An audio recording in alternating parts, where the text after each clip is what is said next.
Kudlow is with us. Joining us now, White House economist Larry Kudlow. Yeah, he's there. I'm glad you're on camera and not on the phone, because I wanted to see a great big smile as soon as you appeared, because this jobs report. You know, Larry, why don't you just take a victory lap and go at it right now? Oh, you know, modest guy that I am, but I am. Let me take my throat lozenge out. I've been talking for so long, I don't know if I can continue to talk. First of all, Stu, it's always a pleasure. Happy Thanksgiving and holidays. Thank you. I just want to say that these are spectacular numbers. 266, and then you had a 41,000 upward revision. So those are really big numbers. You're back in the 300,000 zone. But really, I guess the fundamental point, America is working. America is working. And just to go underneath that, what we find looking at the numbers from this month and recent months and the whole year or so, the production workers are getting faster wage gains than their bosses, the managers. Last time I saw that, Stu, was when I was a Reagan Cub Scout at OMB here. It's the same idea. We hadn't seen that for many years. And I want to just make one last point surrounding this. America is working. We are in an American workers' boom with respect to income and wages. But look, President Trump has restructured and rebuilt this economy with lower taxes and regulations and energy opening and trade opening, tough trade openings. We are seeing some very big changes in the whole infrastructure of the U.S. economy. And you know what? It's not over yet. I know everybody was talking about a recession a few months ago. I argued till I was blue in the face that wouldn't happen.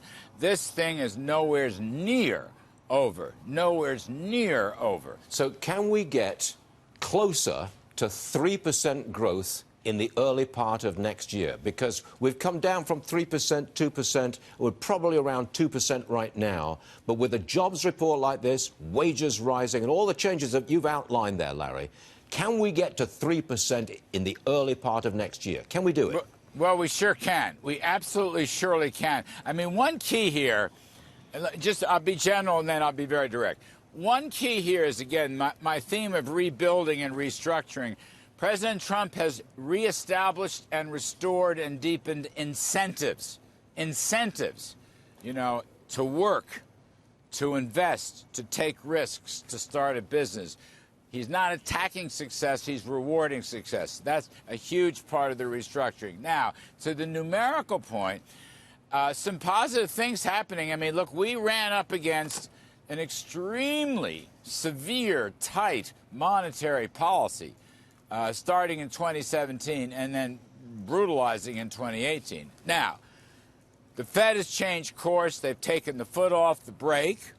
The balance sheet is rising nicely. I looked this morning.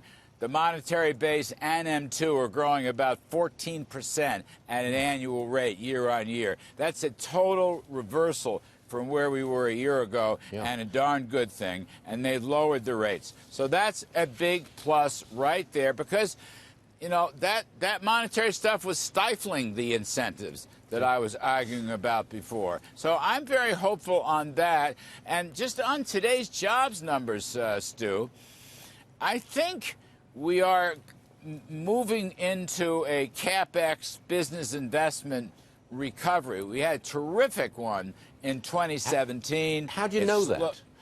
I mean, what numbers can you tell me that we got a capital investment resurgence? Where is it? A couple of things, and it's not overwhelming. So, but I will just say, here's what I'm looking at. You know, I used to be a Wall Street economist, et cetera, et cetera, et cetera. The durable goods report, the core CapEx shipments and orders popped up in October. That doesn't make a whole story, but it's the first nice pop-up I've seen. And one other point I'll make, and this is maybe a little more controversial. I know the ISM manufacturing was down a bit, but, you know, they're competing with the market PMI, and that broader measure, it covers more companies. That's been up now, I believe, for 3 or 4 straight months. So there's early signs. But the other thing is, Stu, with the GM strike over, I think these employment numbers and the income numbers behind it are really going to produce much more business investment, machinery, and technology, and so forth. And then we got stuff going on. Look, okay. NEC is deeply involved in the 5G build-out. The 5G build-out is not only employing hundreds of billions of dollars, and we're just getting started. There are going to be hundreds of thousands of people employed, whether it's high band in the cities or mid band in the rural areas. That's already beginning. That's a whole new factor. You know, these are Schumpeterian gales of creative destruction. Technology leads the way. So I'm just saying, America is working. Middle-income Americans are making more money. Their take-home pay is better than anything we've seen in 20 years. So, yeah, I think business is going to start chipping in its part. Now tell me about China trade. I have to ask the question. Every day we seem to get a headline on China trade. The market goes up, the market goes down. It's always indefinite. There's nothing concrete. Can you give us a concrete word on China trade? For example, are we close to phase one deal? You know, are we? Are we close? Well, look, I will say we're close. I will really rather quote the president, who himself, in London and now back in Washington the last couple of days, has said virtually round-the-clock talks. The talks have been constructive. The talks have been productive. He's been saying this. He's been tweeting this. He hasn't seen the final deal yet, but he's been pretty optimistic about the movement of this thing. The deputies level, just, let's see, 2 nights ago they had a meeting. We're basically involved now in every aspect of this, so, you know, stay tuned. That's all I can say. Here's what some people are saying. The president will move heaven and earth to keep this economy going into 2020 and into the election. And to keep it going, he'll do anything, including working out a China trade deal, because that will be good for the economy and good for the market.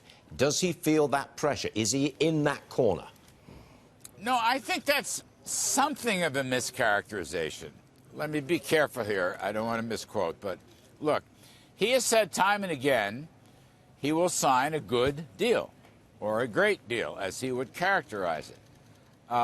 What's good for the economy? Well, a good deal that deals with issues such as farm tariffs and farm purchases, intellectual property theft, forced technology transfer, and a litany of things. A good deal like that, which is enforced, would be great for our economy, both our economies. On the other hand, Stu, let me put it to you this way.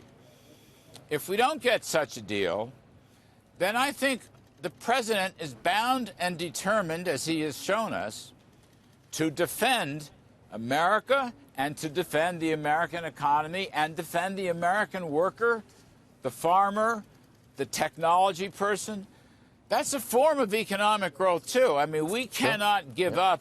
We cannot let any power, be it China or any other power, steal our dreams, our plans, our creativity. So the president must protect and defend our economic rights as well as national security. And you know what? He's been tough. I love tough. Defending our economic security is also good for the economy. So, you know, let's see how this thing shakes out. Okay, but I can quote you as saying, yes, you think we are close to a phase one deal. Got it. One last one, please, Larry.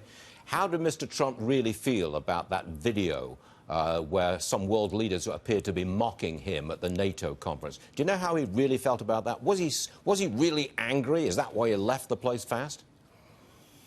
Oh, I wasn't there at the time. I think he's mellowed out a bit on that. What? The president has mellowed out?